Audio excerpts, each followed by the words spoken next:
With worries that Japan might be left out of the rapidly changing political situation in Northeast Asia, Japanese Prime Minister Shinzo Abe heads to Florida to sit down with U.S. President Donald Trump for 2 days of talks. Now there, Mr. Abe will be determined to fly back home with some solid assurances from Mr. Trump on the issues of trade as well as North Korea. Our Lee Ji-won has more.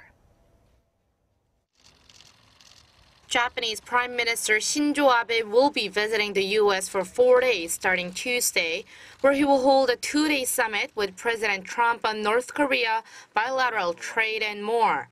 White House Press Secretary Sarah Huckabee Sanders told reporters on Monday that the summit will be centered primarily on preparation for talks with North Korea, as well as economic issues.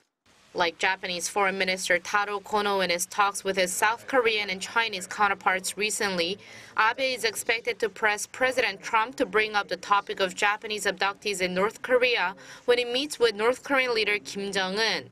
And while Sanders did not specify if trade includes talks on rejoining the Trans-Pacific Partnership, a free trade agreement between 11 Pacific Rim countries, there's speculation Abe will try to persuade Trump to follow through on his recent comments about rejoining if the conditions are right for the U.S.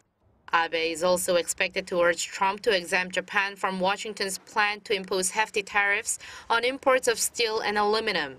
The meeting provides Abe an important opportunity as he's in dire need of a policy win as he faces challenges abroad and protests at home. Having maintained a hardline stance on Pyongyang, Japan was caught on the back foot with the upcoming North Korean summits and the rapid diplomatic developments on the Korean peninsula. Japan has since been making efforts not to be left out of the negotiations. Abe is also reeling from a cronyism scandal that has caused his approval rating to plunge to historic lows.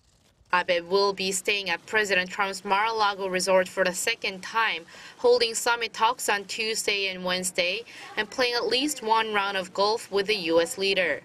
Lee Ji-won, Arirang News.